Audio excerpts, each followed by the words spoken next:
Hey folks, this is Balaji with Brave Young Heroes, and you are in for a treat. I have got a real life superhero here today with me. This young lady needs no introduction, but I'm going to introduce her anyway. Now, she's a parenting activist, a New York Times best-selling author. She's created cartoons Blue's Clues on the Nickelodeon. She's a sought-after speaker. She's been a teen girls advocate for over a decade, and she's the founder of the famous Tilt Parenting. Her newest book is Differently Wired, Raising an Exceptional Child in a Conventional World, and her TEDx talks are the stuff of legend. So please help me welcome the dynamic, the terrific, the most amazing Debbie Reber. Welcome, Debbie. That was the best introduction I've ever gotten. Thank you so much. It's all your stuff. I'm just reading the Wikipedia. It actually says that with the inflections and everything. So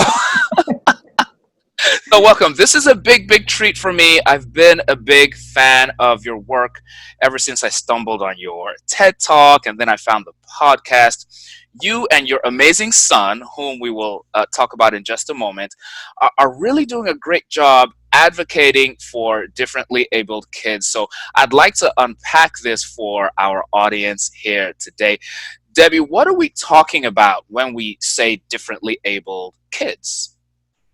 So I use the term differently wired to describe kids who are in any way neurologically atypical. So I cast a really wide net, and I'm talking about kids who have anything from learning disabilities like dyslexia or dysgraphia or dyscalculia to ADHD, to being gifted, to having anxiety, to being on the spectrum, to having sensory processing issues, slow processing speed. There are so many different ways that our brains are wired, so many normal variances in our brains, and I really wanted to take a big step back and look at all of these as a whole, as a collective, so we could start to recognize that there's probably more of us that have differently wired brains than have what are considered to be typical brains.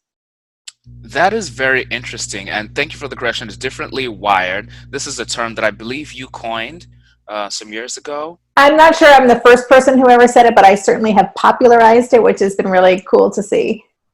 What is for those of us who perhaps don't have a differently wired child, help us understand what the struggle is that these kids might be going through.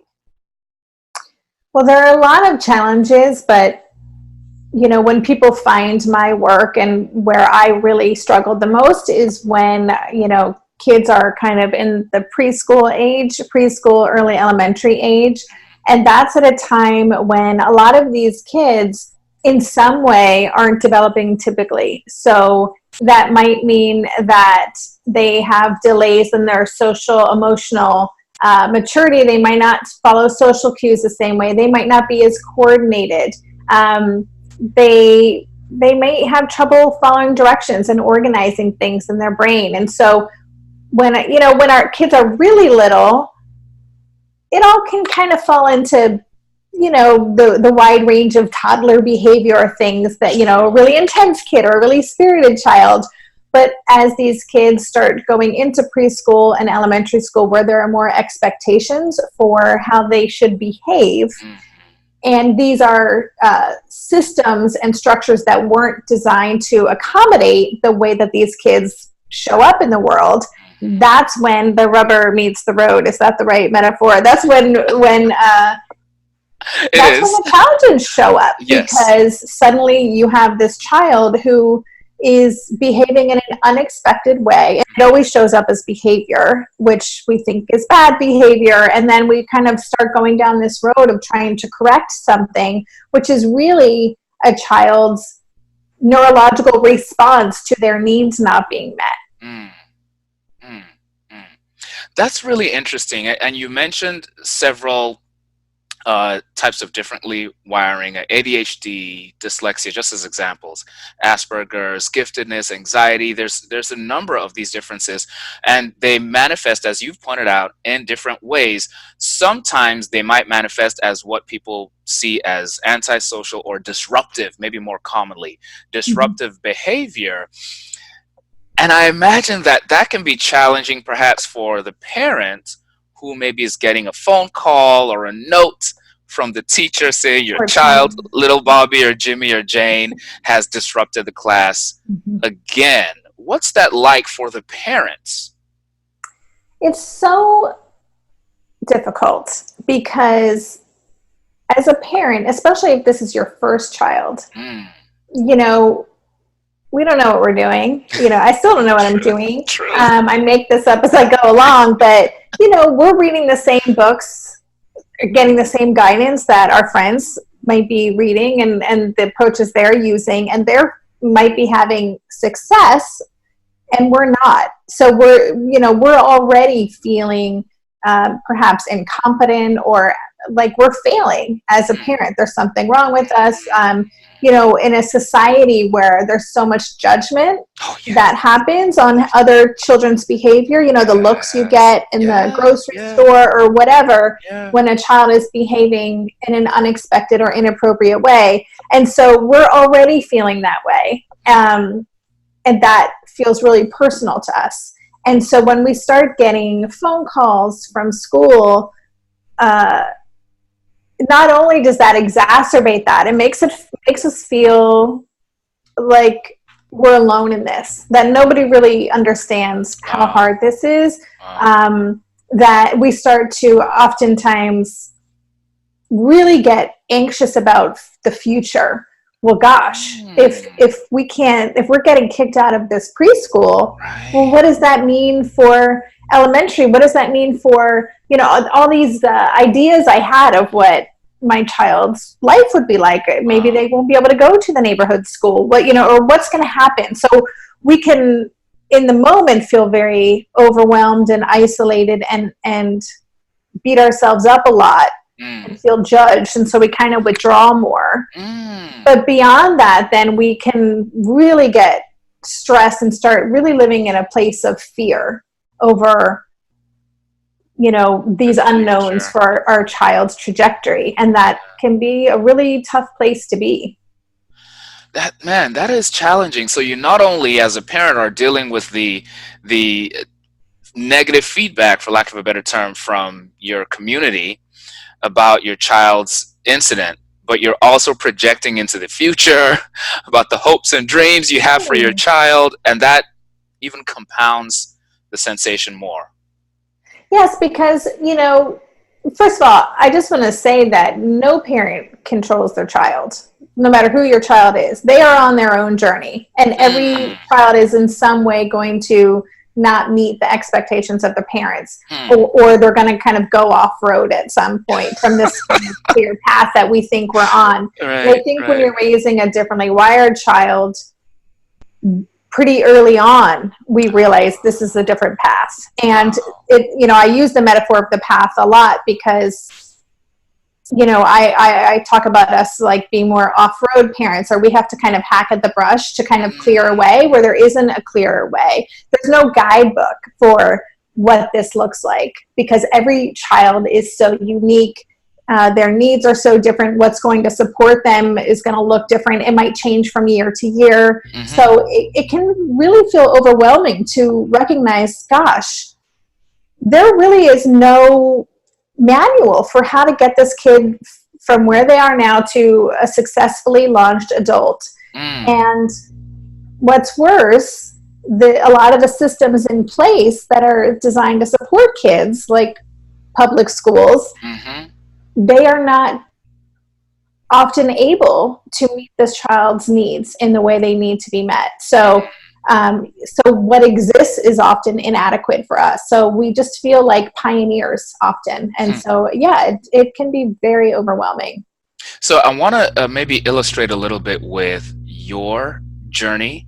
Mm-hmm. You had a burgeoning, fascinating career Mm-hmm. as a younger lady.